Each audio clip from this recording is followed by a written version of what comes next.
So when I grew up, when I was a kid, I played Cowboys and Indians. The cowboy myth had such a grip on American self-identity. I remember playing Cowboys and Indians. It was just part of the culture. You looked up to John Wayne, you know, Steve McQueen. My kid, 12 years old, wouldn't even think about cowboys. This is David Manzanares. His family has lived here for generations, tracing their roots all the way back to the Spanish conquistador. You know, those cliff walls out there, Tony, are like 160 million years old, and the ones on the bottom about 220. And they're all the way back to the Triassic area. And this is Ghost Ranch, next door to David's spread. This is the area where Georgia O'Keeffe spent the last and most productive decades of her life. Now you've walked into her painting. But this is what she called my country. You know, it wasn't until I was in my early 20s that I even knew who Georgia O'Keeffe was. Really? Grew up with her being like a grandmother. It took me going out to LA and going into a gallery out there. I saw these paintings and like an idiot, I said, why do you got pictures of my house? And she said, please, take a step back. That's Georgia O'Keeffe's. It's just gonna get prettier. It's just gonna get prettier. One of O'Keeffe's biographers infamously described this landscape, which had so captivated the artist, as garish, vulgar, and in poor taste, which if you look around is pretty hard to comprehend. This is such the other side of the universe for somebody who lives like I do. People who live in cities for whom a backyard this big is inconceivable. The idea that there's a certain type of personality who's drawn towards open spaces like this. You know, this country, it either embraces you or within a year it spits you out.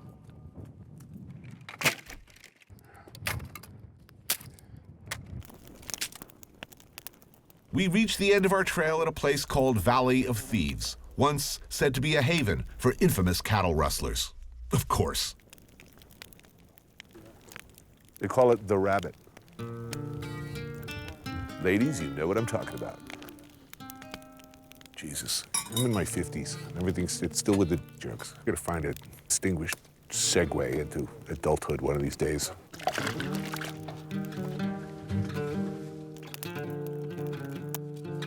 Three generations of Manzanares are here with me this evening. Herman, David, and Max. We'll do our best to put together a little meal. Anybody want some coffee? Yeah, I'll take some of that. Cream, anybody? Nah, who am I kidding? I'm a city boy. I need a cream. Need some cream? Yeah. Trying to get all Jack Palance here. Come on. Who am I kidding? We're also joined by Dan Flores, respected authority, professor of history, author of the book Horizontal Yellow, Nature and History in the Near Southwest.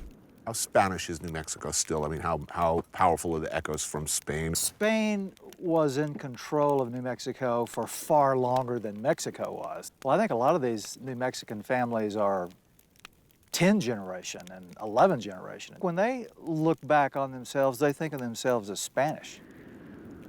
Those traditions, they've continued to thrive in these little pockets. We're cut off from Spain. So I once worked with some people from Spain, and they kept cutting up and snickering at me. What they told me was, okay, you can knock it off with the Don Quixote phraseology. It's the equivalent of me today talking, say, top of the morning to you, sir. Really? And they were like, stop making fun of us. And I said, you know what, I'm not making fun of you. That's the way we speak. And when we go see Grandpa, that's all he knows is 500 years ago Spanish. Maybe if we're lucky enough, we'll have Grandpa play his harmonica the way he used to on the cattle drives. But I have a plan here on this meat. All right, the meat is yours. All right, good.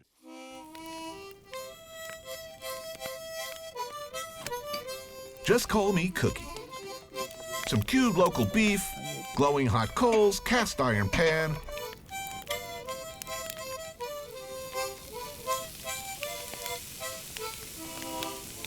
What are those, just pureed green chilies here? Yes. Beautiful. Yeah, I'm gonna throw those chilies in a little bit and stew it for a few minutes and it'll be good.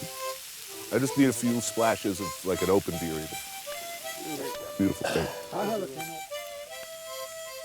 Checking off the Chuck Wagon greatest hits, we got some beans, some potatoes, some cornbread. We do our best. This is just about ready. Let's eat. Dig in. Well, we done good, gentlemen. No kidding. Thank you, Tony. This is excellent. I'm wondering, you guys have been here for so long, your family. Could you live anywhere else? Not me. No, not me. This is home. The roots, I always get called back here. You know, I visited Paris and lived in LA for a while, and, you know. Paris is pretty great. It's pretty great, but it's not here. Dad, I'm curious to know why you chose here, why you came here initially. Open space, because I'd grown up in a circumstance where you couldn't see 50 feet. I mean, the forest was so dense. I used to climb up into the top of a tree on the highest hill just to be able to see over the forest. So there was something about the idea of being able to see the landscape that really compelled me. So The big empty makes a real deep sense to a certain type of person.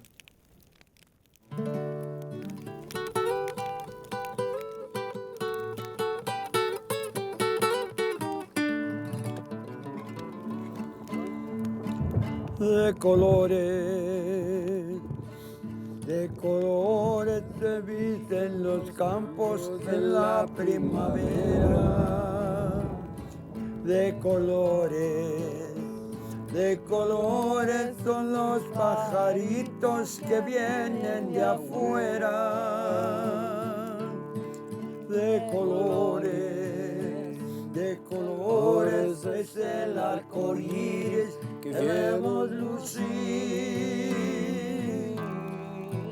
Y por eso los grandes amores de muchos colores me gustan a mí. Y por eso los grandes amores de muchos colores me gustan a mí.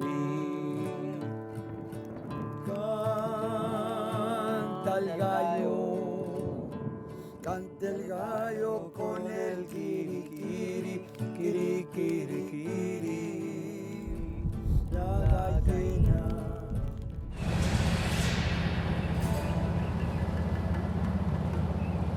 Since before 1598, when Santa Fe was established as a province of New Spain, grizzled frontiersmen and hardy pioneers have come to this unforgiving landscape to eke out a difficult existence.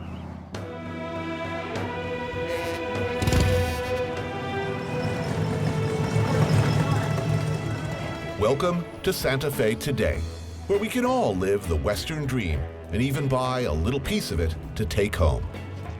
You gotta love it. We pretty much eradicate the Native American culture, and now in newer, more politically correct times, we decide we love Indians and all things Native American.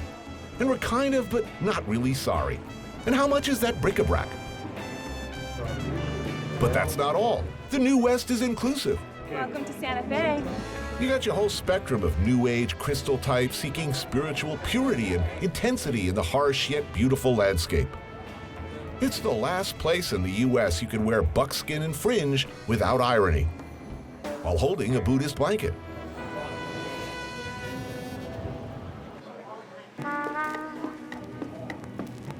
There is, buried deep inside this ordinary-looking five and dime, something truly authentic. Hi, Frito pie and a soda, please. This is the Frito pie. As American as apple pie or the Manhattan Project, and nearly as deadly. Chili and day-glow yellow cheese-like substance dropped like a deuce, another roller in the night, right into a bag of Fritos. It feels like you're holding orange crap in a bag. Close your eyes and I put this in your hand. You would be very worried. Colostomy pie. I'm opposed to everything this dish stands for, and yet it is also delicious. Neither the Frito nor the Frito pie are indigenous to New Mexico. They are actually Texan. New Mexico, you have many wonderful things. I think let Texas have this one. And only 6 minutes I've managed to reach a depth of self-loathing it usually takes a night of drinking to achieve. Combine the Frito pie experience with like binge tequila drinking and a strip club.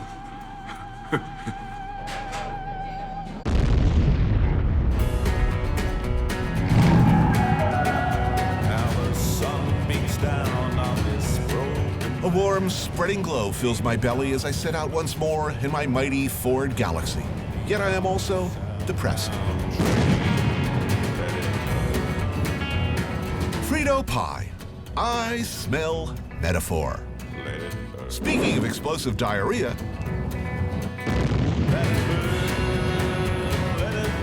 did you know that the first ever atomic bomb was exploded in 1945 in the desert of New Mexico? Sushi bars, galleries, Reiki massage studios. Crystals? We got them.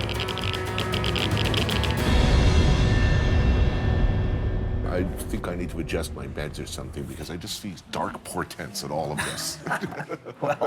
Well, there are a lot of just dark need some portents. food. All I've had today is Frito pie. This food will lighten you up, I guarantee you.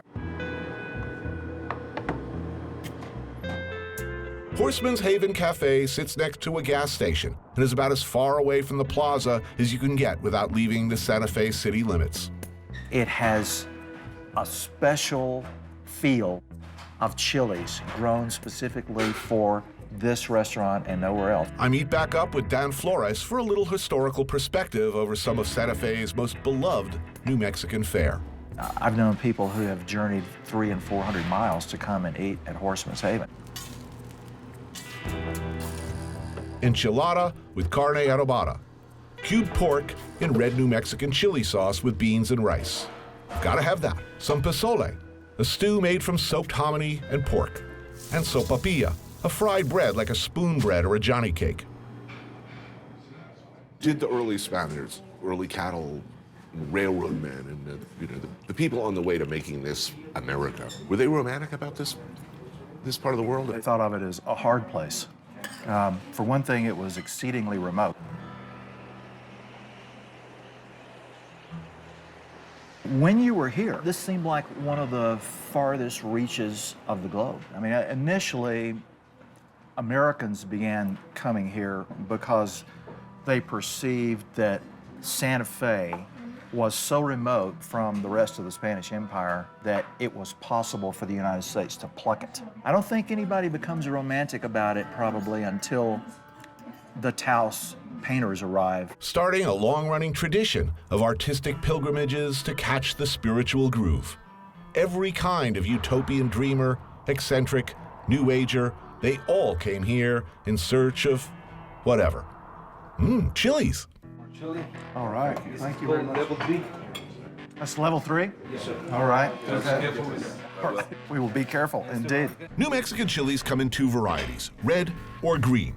That's by the way, the state question in New Mexico. Red or green. Red or green. Ordinarily, I like green. It's like Yankees or Mets, you gotta pick one. This green, however, is not ordinary green. My face is burning off. This ain't normal. Oh God, this hurts. I'm gonna join you. Fate lies right here. DEFCON 1, 2, 3. It's a slow roll, too. First you think it's gonna be okay, then it's not. There's nothing to do but wait it out. I believe they use these same peppers in pepper spray. For repelling grizzly bears, if that tells you anything. Yeah. Shot glass of that would put you in the hospital. No kidding. Everybody in the restaurant seems so calm. Maybe they're not eating this. They're all just trying to muffle their screams.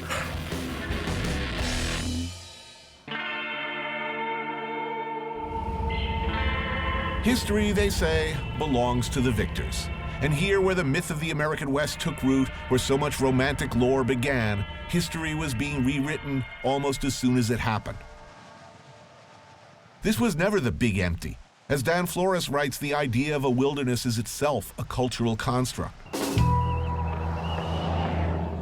As early as 1539, when Marcos de Niza, a Franciscan friar, reported sighting from a distance what he called the 7 cities of Cibola, these were interpreted as tantalizing outposts of wealth, possible cities of gold. Coronado, the famous Spanish conquistador, quickly dispatched an expedition. And there were indeed cities.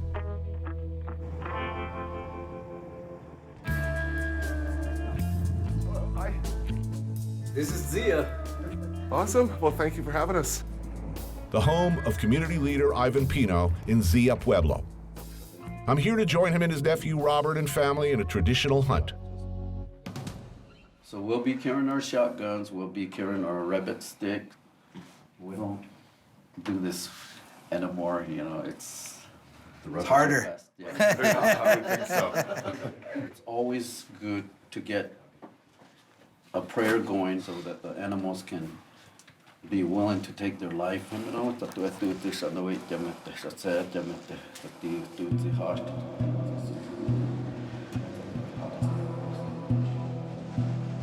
The Pueblo, who lived here continuously since around 1250 AD, had long before the Spanish or anyone else arrived, a highly organized society. They'd built multi-level adobe apartment blocks. They farmed the land, irrigated crops using intricate water diversion systems. All this in what sure as hell looked like a harsh and unforgiving land.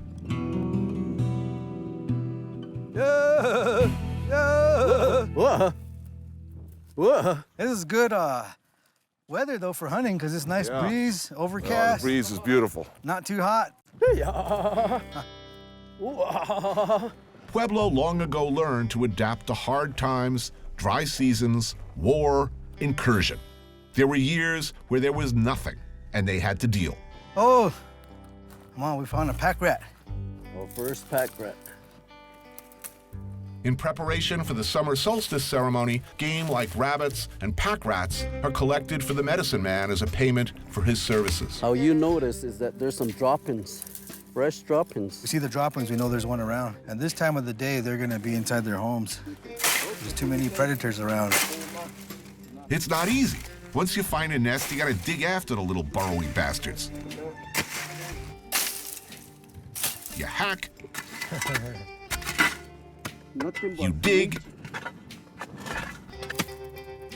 you dig some more.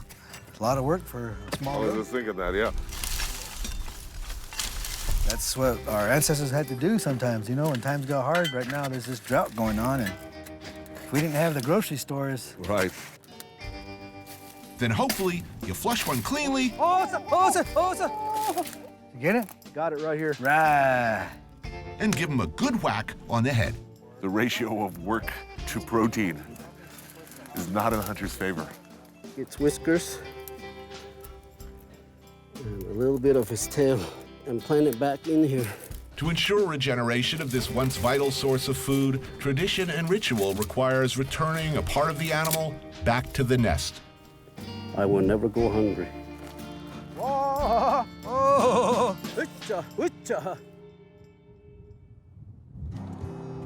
Going for pack rats is really an homage and an acknowledgement of an important earlier time when that was all there was. A 25-year great drought. Yeah. As a city boy, I am greatly relieved these little critters are for the medicine man and that we won't actually be eating any of them. Instead, Linda, Ivan's wife, is preparing a pretty traditional menu. Nothing is wasted when a big game is brought home. You know, we dry up and dehydrate the bone. Deer bone stew, red chili stew cooked with dried elk and potatoes, pinto beans with chicos, that's roasted dried corn, and tortillas. And of course, more chiles. We call this dish push around chili because gather and push around. Push around till you see the one you want. Yeah. The chilies in the state are magical. They're Zia chilies, not hatch chilies. Ah, And the seeds have been passed down from generation to generation and stay within the families. what percentage of young people leave and don't come back? Not too many people will leave. Really? No. There people will leave, but eventually there's this yearning inside you that you want to go home, you want to learn your culture, you want to, be a part of everything. It would be an understatement to say that the first Europeans who came into contact with Indians, the effect was destructive to the culture. And given that history, how American do you feel? This village is unique in that we can easily just, ignore everything that happens out there and just keep to ourselves here. And we do that sometimes. We close the road and we take care of our own business here. But it really varies by individual and maybe even by generation. We have a veteran that all served in the armed forces. Big tradition of serving in the military. Yes. Yeah. We continue to be outdoorsmen, and we are survivors. I've dealt with the elements of the dust, the rain, the hail, but it made a better person out of me. We are who we are. We're still gonna be here.